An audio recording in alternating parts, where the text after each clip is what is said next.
Hey, Ray. What up, Lawson? I'm in. Hello. How are you? Look, my palms are sweaty over here. Technology's not my thing. I don't know if they like changed Instagram or what, but Well, this is my first time doing this, and so I had quite a bit of difficulty, but here I am.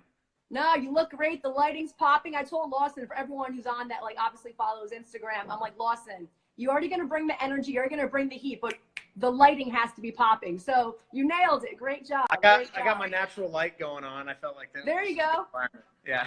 There you go. Wonderful. Well, thanks so much. I mean, it's 3 o'clock. We'll kind of just, join, and everyone's rolling in right now. Thank you everyone for joining. So my name is Megan Eddings with Accel Lifestyle, but these calls and these interviews are actually nothing to do with me.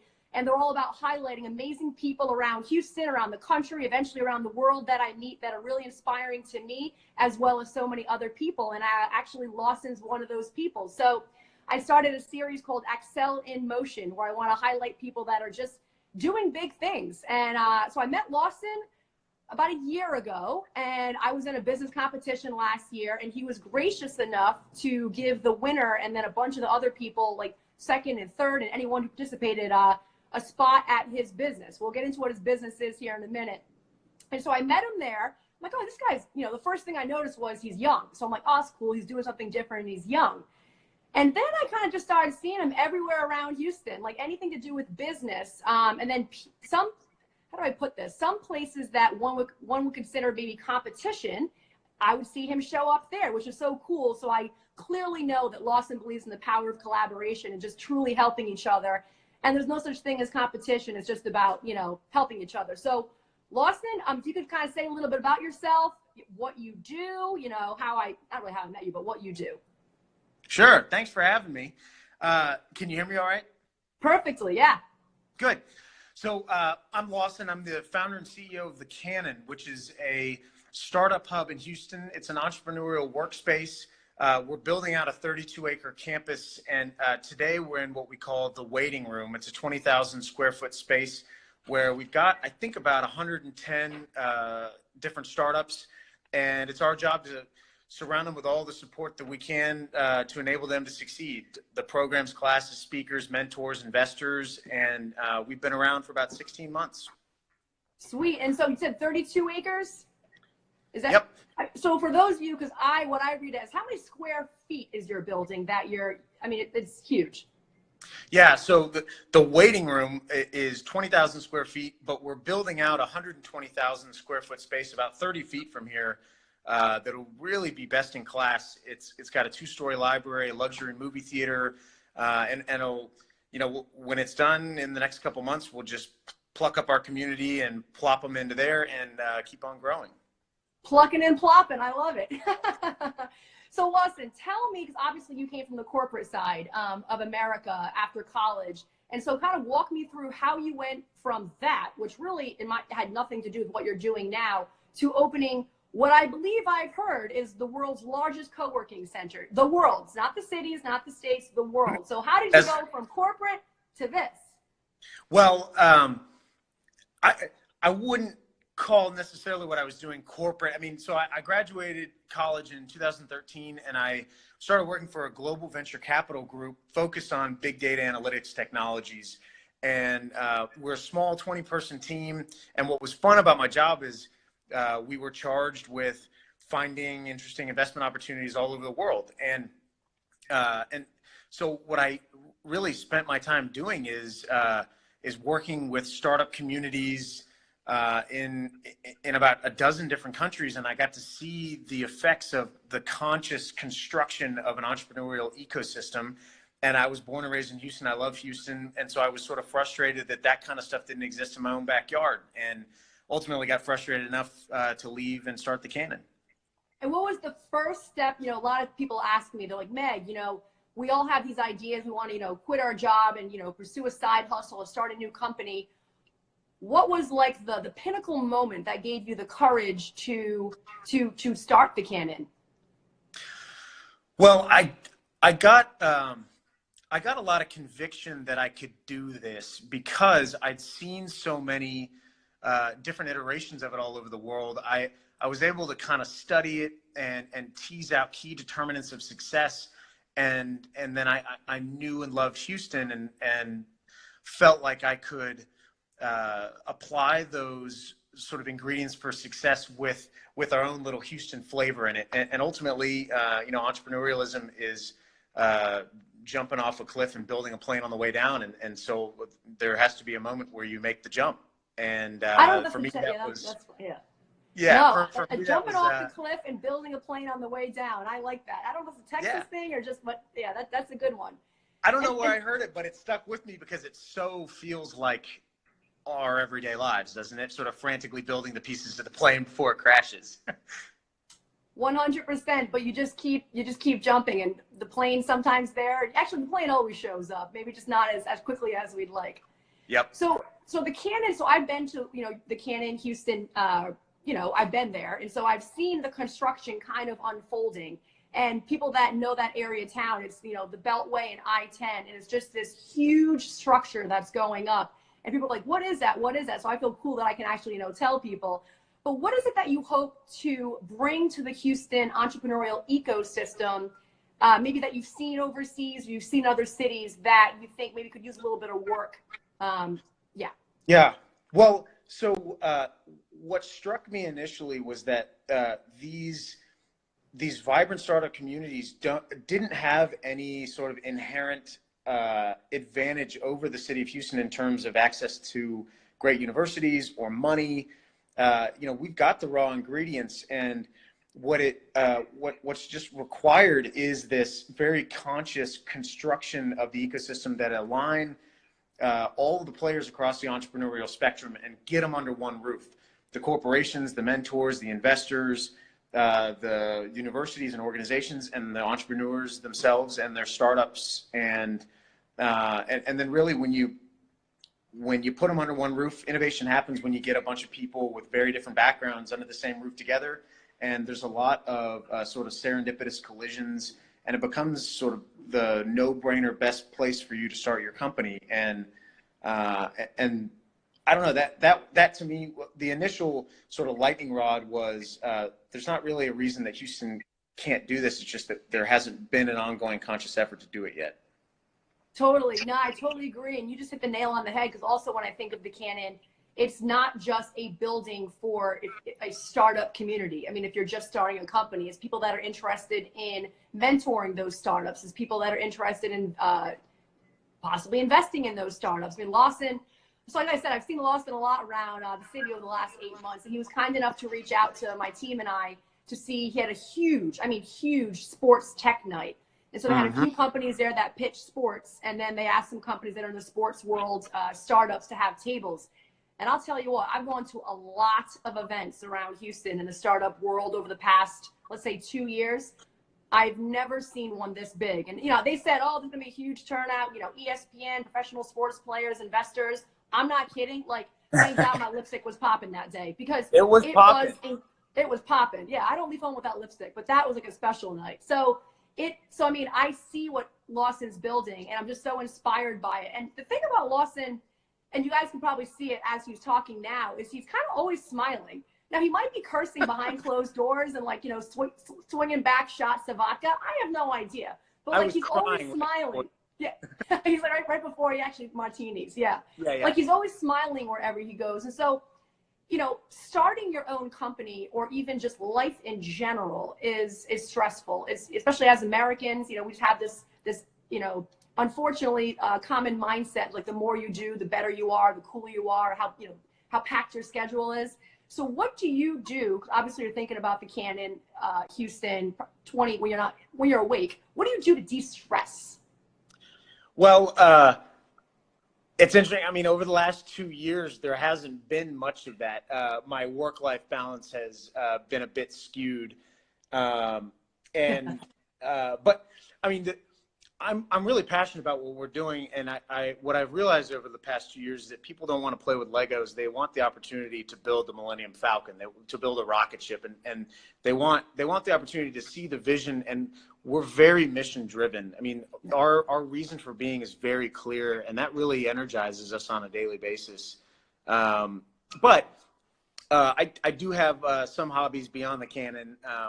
One of them is writing. I love writing.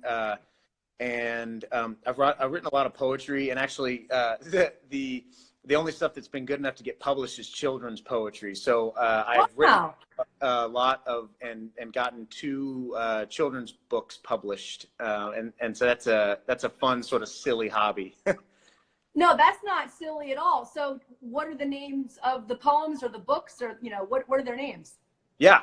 So the 2 books out there are, one of them, Silly Shoes.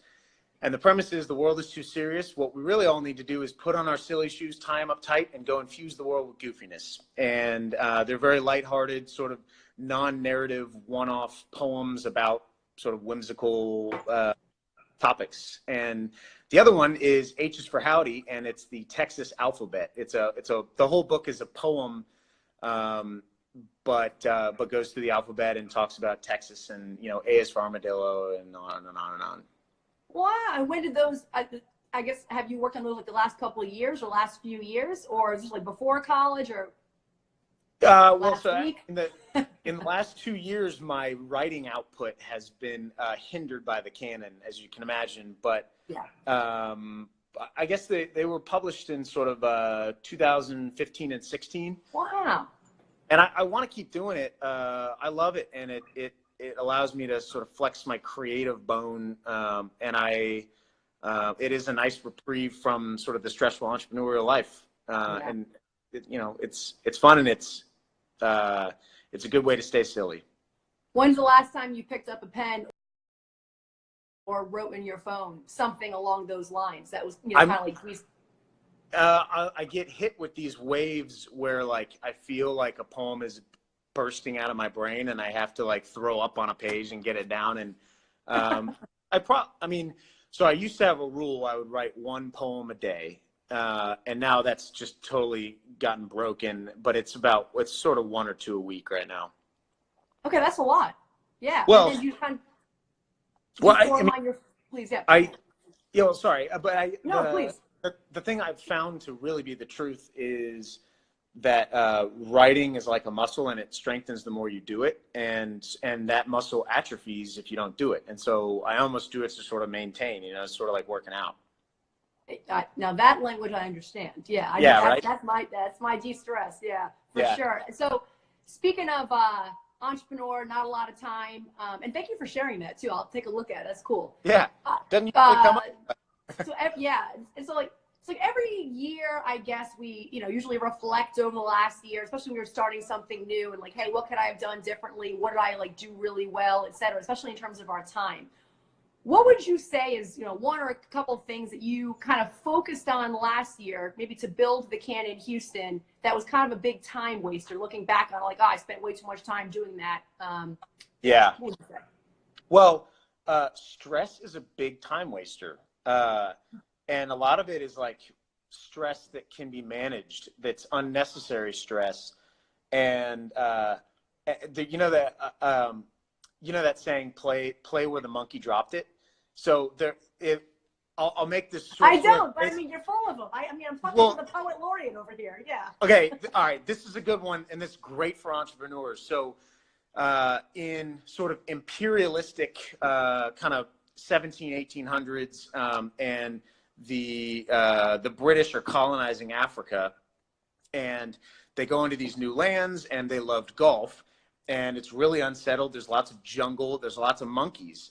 And so they were playing golf, and they'd play, and the monkeys would come off onto the golf course and pick up balls and just and run away with them and throw them, and it was sort of chaos. And so, like, literally in their golf rule book, the rule is play where the monkey drops it, meaning no matter what happens, like, you're gonna play where the monkey drops it. And I like that saying, and that feeling of like starting companies rough and tumble. Sometimes there's a lot of things out of your control, but you got to keep marching and roll with the punches and just play wherever the monkey drops the ball.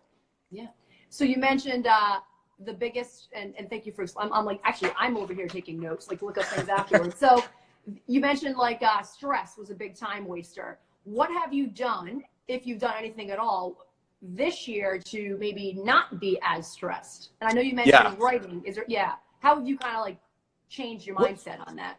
Well, so two things have been really important. One is my mindset has shifted, or I've had to coach myself to like not try to do everything myself, and to emphasize like finding and relying on good people, and just trusting that they're good people and they're going to get the job done. And that's been a shift that I've had to force myself to sort of let go and not try to do everything myself. And that's been a big stress reliever. And I've got great people. We're now a team of 9, and they're all stars. So I feel really They lucky. are. I've met them. Yeah. They're all actually. Someone kind of digress. I was at a business happy hour on Monday, and someone said that they just met Ben. Like, oh, have you met Ben before? I'm like, yeah, he's a rock star. I met him at parties. I've met him at corporate things. So yeah, so people know your team, and I've had the pleasure to meet them too, and they're awesome. Yeah, they are, and so we've started joking. I'm really just the figurehead now of the Canon, because they do all the work and they're the talent. I mean, they're great. And then the second thing is I have found that meditation really helps. And I like to think of sort of the rushing water of thoughts that are just like bombarding your brain all the time. And if you can just sort of like on a daily basis, it's like you're standing under a waterfall. But if you can like consciously sort of push those thoughts out and sort of bring your mind more peace, and like step into like a cavern behind the waterfall and just sort of watch the thoughts from a third perspective, but not just be taking them on full force, that really can bring a lot of quieting to the mind. So do you actually, and so I agree 100% with meditation, for sure. I mean, I believe in God, so I believe in prayer, but meditation for me, it's something else, something completely different. That just, when I meditate in the morning and, this entrepreneurial craziness stuff happens, these challenges, I just don't get as anxious when something happens. It's just almost like something chemically shifts in my brain, that I can handle it, more, I guess, less, I'm not going to say less mass murderer. That doesn't make any sense, but less anxious. Do you actually picture yourself like standing in a cavern and watching the waterfall? Like, do you visually picture yourself, or was that more just a metaphor? No, I do. Well, it's mostly a metaphor to try to describe the effect that it has on me. But I also do feel like that. Like there's just sort of this like onslaught of like anxiety and thoughts and all of this, and the to-do list and stuff, and that pushing it away to where it dulls that anxiety is like that waterfall. And so I do visualize that. Yeah. This was like 4 years ago. Someone basically said, when you have these negative thoughts coming in your head, for the most part, we have a lot of positive things going on, but we're all guilty of when that one negative thing or that super challenging thing consumes the whole brain. And so what they said is, when it comes into the brain or it comes into you, acknowledge it and almost visualize your head as a dome, and that you're just giving that negative thought just a small little area in your head, if you give it any area at all, so it doesn't consume your whole brain. And so I've done that over the years, and it helps. Just I like kind that. of visualization. Yeah, like for sure. Yeah, that's cool. Yeah, so I have a big dome too. So I mean, rather than take over the whole dome, I just kind of put it, to a little just one seat in the nosebleed section. Exactly. Yeah, the sports reference. I like it. Yeah. So let's see. You have the cards. I'm going through my questions here. I always send people the questions beforehand to kind of let them know where I'm going to go. So I guess I'm going to leave. I know what my last question is going to be. It's always the same last question. But like, as far as the Houston market, a lot of people that are joining the call right now actually live here in Houston, and some of them are friends of mine. Some of them are entrepreneurs right now in the Canon Houston. What would be who's your target customer? I mean, people have ideas all the time. Like, I guess, as far as the Canon Houston, what could you provide for someone who's thinking of starting their own company, or maybe has already started their own company, besides collaborations? Like, should they just call you guys? Should they email you to come get a tour? Yeah, come get a tour and meet our team. And maybe we're not the right fit for you, but we're doing our best to be the right fit by, yes, the community, but also mentors and investors. We've got our own angel network now, and we've negotiated great rates with lots of different service providers, and hopefully it kind of streamlines the hard parts of starting a company. And that just reminds me, have you guys, is your second location open? It is. Okay, where's that located? So that's in like the Post Oak Galleria area. It's on Woodway and Bering, right across from Tanglewood Park. And yeah, it's open. It's pretty nice. And we're sort of rotating team members into that spot. And the good thing is, and so we're opening a downtown spot too in the next sort of 6 weeks. And the nice thing will be that if you have a membership to one, you have access to all of them. So, that's a really advantageous thing. Yeah, no, I knew the one about the Galleria. I thought it was open, but that's awesome because the huge monstrosity, for those of you who are just joining, is that the Cannon Houston is building out I-10 and the Beltway. It's like 120,000 square feet. It's huge. And so I live in, I don't want to say my neighborhood. I'm not getting my address, but I live in the Loop. So for me, it's kind of a further drive. So the fact they're opening one in downtown as well as they already have one in the Galleria, and you can use all three, that's just incredible. Yeah. Cool. Yeah, congratulations. Okay, so I'll jump to the final question, which has completely changed the way I think, and I love asking people this question. It's basically, what is the legacy you want to leave? And the reason I always ask that question is because, we're all super busy. Of course, we talk about busy and stress. That's like a common denominator for everybody's life. But I believe truly that once you know what the legacy is you want to leave, that all decisions in life, whether it's personal or business, should be easier to make, because either that decision is in line with the legacy you want to leave or it's not. And it's kind of a yes or no. There's really not a lot of gray areas. So I always ask people, just, what is the legacy you want to leave, Lawson Gow? Yeah. Well, obviously I want to see the Cannon grow to its fullest potential and to really transform the city of Houston. But beyond that, I don't really know what I want to be when I grow up.